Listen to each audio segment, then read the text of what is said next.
What would you do if you saw Kirk Douglas and Burt Lancaster screaming at each other on a film set, throwing punches, ending a friendship that everyone thought would last forever?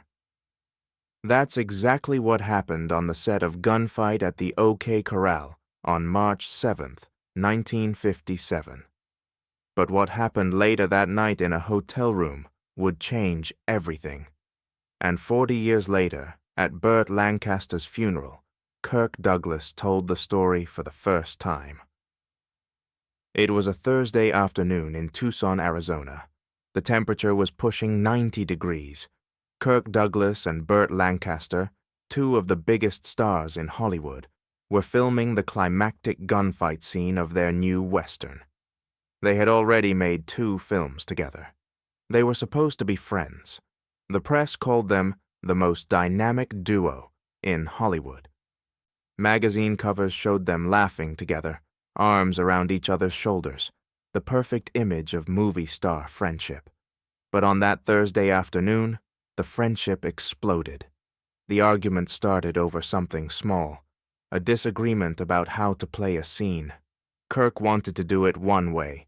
Burt wanted to do it another. Director John Sturges tried to mediate, but neither man would back down. Then Burt said something. Nobody remembers exactly what it was. Some crew members thought it was about Kirk's acting style. Others thought it was something personal. Whatever it was, Kirk's face went white with rage. "What did you say to me?" Kirk's voice was quiet, which was somehow more frightening than if he had shouted. "You heard me," Burt said. "Say it again." Burt stepped closer. "I said you're a control freak who can't stand it when someone else has a good idea. Everything has to be your way. Your vision, your performance. The rest of us are just props in the Kirk Douglas show." The crew fell silent. 50 people stood frozen, watching 2 of the biggest stars in Hollywood face off like gunslingers. Kirk's jaw tightened. "That's rich coming from you. You think you're some kind of artist? You're a circus acrobat who got lucky. You swing from ropes and flash your teeth and call it acting." Burt's face went red. "At least I don't take myself so seriously. At least I don't walk around like I'm God's gift to cinema." You know what your problem is, Kirk? You're so desperate to prove you're more than a pretty face that you've forgotten how to have fun. You're exhausting. Everyone on this set is exhausted by you. Kirk moved fast. He grabbed Burt by the collar and shoved him against a wooden post. "Take it back." Burt shoved him away. "I'm not taking anything back. It's the truth. Someone needed to say it." Kirk swung. His fist connected with Burt's jaw. Burt stumbled back, then came back swinging. For about 10 seconds, 2 of the most famous actors in the world traded punches in the middle of a film set, while 50 crew members watched in horror. John Sturges finally stepped in with 2 assistant directors. They pulled the men apart. Kirk had a cut above his eye. Burt's lip was bleeding. "That's it," Sturges shouted. "Both of you, off my set. We're done for the day. Maybe done for good." Kirk stormed off to his trailer. Burt went the opposite direction. Neither man looked back. Within an hour, the story was all over Tucson. By evening, it was on its way to Los Angeles. By the next morning, it would be in every newspaper in America. Kirk Douglas and Burt Lancaster. Friendship over. Film in jeopardy. Kirk sat in his hotel room that night, nursing a glass of scotch and staring at the wall. The cut above his eye had been stitched up by the studio doctor. His hand was sore from the punch. He replayed the argument in his head. The things Burt had said. The things he had said back. The look on Burt's face when Kirk's fist connected. They had been friends. Real friends. Or so Kirk had thought. Maybe Burt had been pretending all along. Maybe everyone in Hollywood was pretending. Maybe Kirk was as alone as he had always feared. At 2 in the morning, there was a knock on the door. Kirk didn't move at first. He figured it was a reporter, trying to get a quote for the morning papers. The knock came again. louder this time. "Kirk, open the door. It's Burt." Kirk sat still for a long moment. Then he stood up and opened the door. Burt Lancaster was standing in the hallway. His lip was swollen. He was holding a bottle of whiskey. "Can I come in?" Kirk didn't say anything. He just stepped aside. Burt walked in and sat down heavily on the couch. He put the whiskey bottle on the coffee table. Kirk closed the door and leaned against the wall, arms crossed. They sat in silence for a long moment. Finally, Burt spoke. "I was out of line today." Kirk didn't respond. "The things I said," Burt continued, "about you being a control freak, about being exhausting, that was anger talking. It wasn't fair." Kirk's voice was flat, but it was true. "That's what you really think?" Burt shook his head. "No, that's what I said when I was trying to hurt you. There's a difference." Kirk walked over and sat in the chair across from Burt. "Why were you trying to hurt me?" Burt was quiet for a moment. Then he said something Kirk didn't expect. "Because I'm scared." Kirk blinked. "Scared of what?" Burt laughed, but there was no humor in it. "Of you. Of how good you are. Of how hard you work. Of how much you care about every single frame of every single film." Kirk shook his head. "That doesn't make sense." "It makes perfect sense." Burt leaned forward. "Kirk, do you know why I became an actor? Because I was good-looking and I could do acrobatics. That's it. I didn't have training. I didn't have a method. I just showed up and smiled and jumped around, and people paid me millions of dollars." Burt's voice grew quieter. "But you're the real thing. You dig deep. You find truth in every character.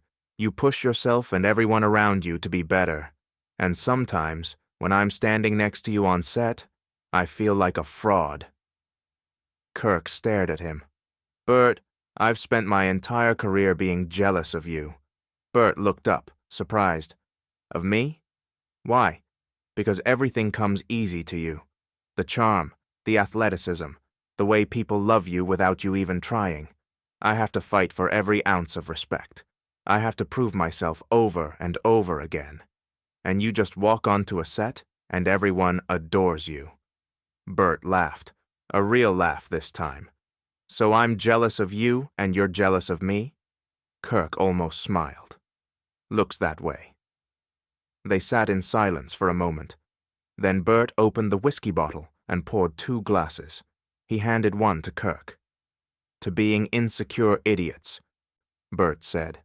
Kirk raised his glass. "To being insecure idiots." They drank. The conversation went on until almost dawn.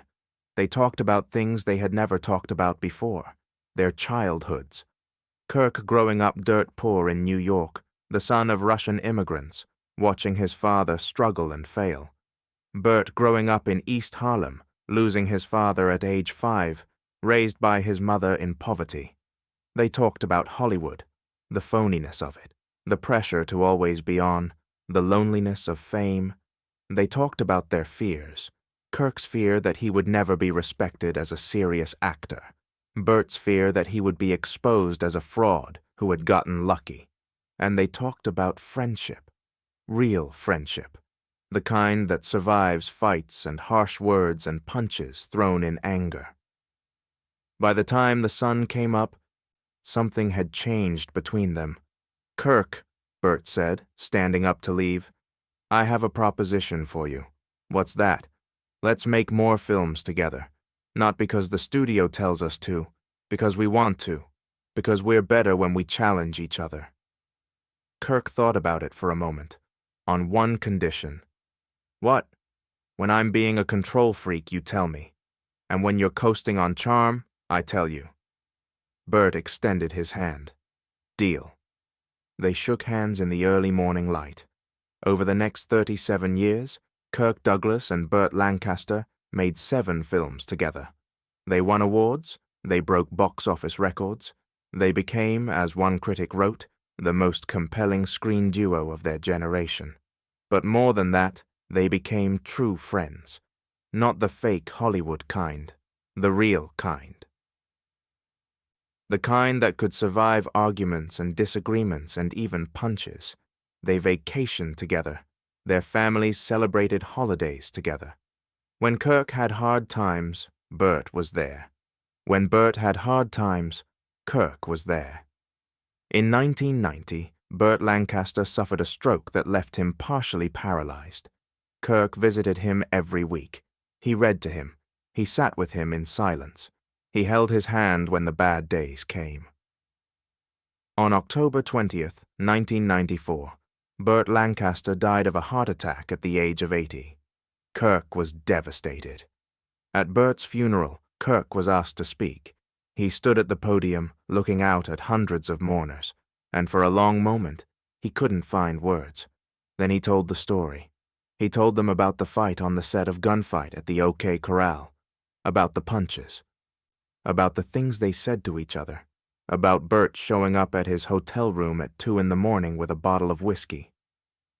Most people think that night was the end of our friendship, Kirk said, his voice breaking. It was actually the beginning. Kirk wiped his eyes.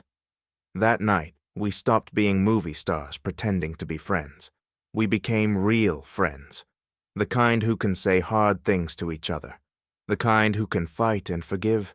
The kind who stick around when it would be easier to walk away. Kirk looked at Burt's coffin. Burt Lancaster was my partner, my rival, my brother. For 37 years, he made me a better actor and a better man. And I will miss him every day for the rest of my life. Kirk stepped down from the podium. He walked to the coffin and placed his hand on it. "Save me a seat, partner," he whispered. "I'll see you soon." Kirk Douglas lived for another 25 years after Burt's death. He made more films, he wrote books, he gave away millions to charity, but everyone who knew him said the same thing. He was never quite the same after Burt died. In interviews, Kirk would often be asked about his greatest achievement. His answer was always the same: 7 films with Burt Lancaster, and 40 years of real friendship. The interviewer would usually ask what made that friendship so special. Kirk would smile, that famous intense smile, and say, "We weren't afraid to fight." Most Hollywood friendships are built on politeness and pretending. Ours was built on truth. We said hard things to each other. We challenged each other. We made each other uncomfortable. And that's why it lasted. Kirk would pause. The night of our fight was the most important night of my career. Not because of what we said, because of what happened after. Burt could have walked away. I could have walked away.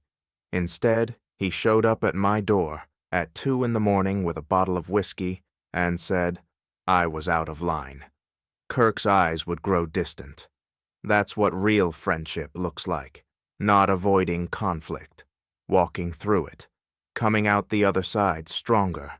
The man who never bent. The man who never forgot. And the friend who taught him that the strongest bonds are forged in fire.